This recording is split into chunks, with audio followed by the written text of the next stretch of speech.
कंचन के बेटे ऋषि की शादी कहीं नहीं हो रही थी।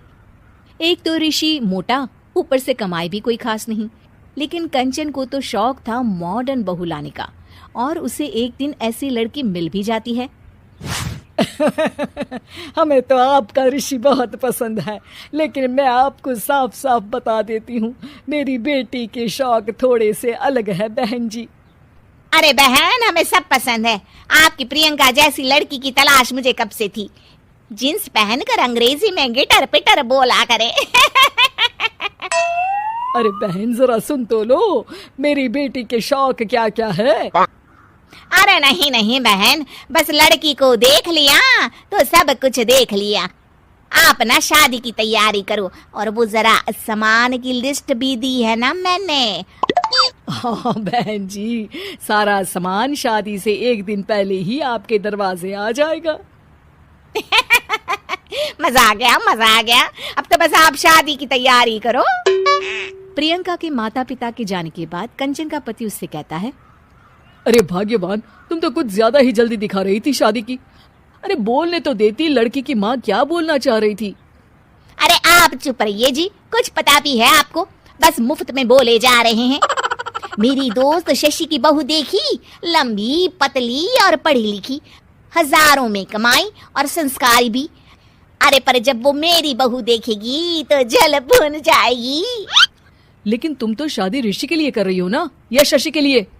तुम्हारा लड़का कुछ कमाता भी नहीं है, और शरीर भी भगवान की दुआ से फूलता ही जा रहा है। फिर बोले आप हैं? फिर बोले आप?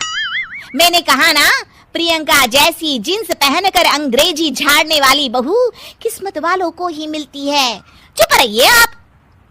पति के लाख कहने पर भी कंचन ऋषि की शादी प्रियंका से करवा देती है। लेकिन प्रियंका जैसे ही घर में आती है, वैसे ही जोर जोर से चिल्लाकर नाचने लगती है।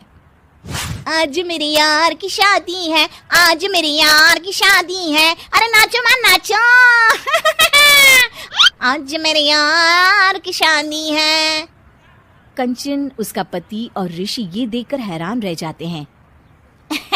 लग रहा है बहू को शादी की बड़ी खुशी है। हाँ हाँ, बहू क्यों नहीं, हम भी नाचेंगे। अरे नाचो नाचो जी, मुंह क्या देख रहे हो, चलो चलो नाचो, बहू कह रही है।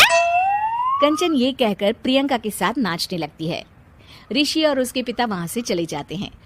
अगले दिन कंचन अपनी सहेलियों को प्रियंका से मिलवाने के लिए घर बुलाती है, जहां शशि भी आती है। अरे शशि, कैसी हो? मैं ना तुम्हें प्रियंका से मिलवाती हूँ। अरे सच में बहुत ही एडवांस सोच की लड़की है, कितने मॉडर्न ख्यालात है उसके, पता है तुम्हें? अरे हाँ कंचन, जरूर, बच्चों की शादी अच्छी ही होनी चाहिए। और वैसे भी तुझे तो शुरू से ही ऊंचे ख्याल की बहू चाहिए थी। तभी कंचन की सहेली कहती है, अरे कंचन बुलाओ ना प्रियंका को, हम भी मिल ले। अरे बहू प्रियंका, जरा बाहर तो आना। कई बार आवाज देने के बाद भी प्रियंका बाहर नहीं आती है, तो कंचन को बुरा लग जाता है। वो उसे लेकर बाहर आती है, लेकिन ये क्या, प्रियंका लड़खड़ाती हुई बाहर आती है और उसके हाथ में शराब की बोतल होती है। हालांकि शराब पीना स्वास्थ्य के लिए हानिकारक होता है और ये हमारी किडनी के लिए बहुत ही खतरनाक है, लेकिन कंचन की बहू प्रियंका पूरे नशे में होती है। अरे इतने सारे लोग। ये कहकर वो शशि के पास जाती है। आंटी जी, पत्ते खेलेंगी, पत्ते। अरे दूर हो, दूर हो, तुम्हारे मुंह से तो शराब की बदबू आ रही है। अरे कंचन, माना तुम्हें मॉडर्न बहू चाहिए, लेकिन आधुनिकता का मतलब ये तो नहीं ना। बुरा न मानना कंचन, तुम्हें पता था कि तुम्हारे बेटे की कमाई और शरीर दोनों ही ठीक नहीं है, तो तुम्हें उसी हिसाब की लड़की से शादी करवानी चाहिए थी। ऐसा कहकर सभी औरतें वहां से चली जाती है। तभी प्रियंका की माँ कंचन के घर आती है। अरे बहन जी, बड़ी चालाक निकली आप तो, बिना बताए अपनी पियक्कड़ बेटी मेरे लायक बेटे के गले में बांध दी।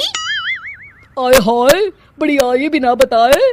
उस दिन जब मैं ये बात बता रही थी तो तुम तो सुनने को भी तैयार नहीं थी, अब भुगतो तुम। ये कहकर वो वहां से वापस चली जाती है। सबके जाने के बाद कंचन अपना सर पकड़ लेती है। हाय रे, आधुनिकता की अंधी दौड़ में मैं अपनी संस्कृति ही भूल बैठी थी। अब तो राम ही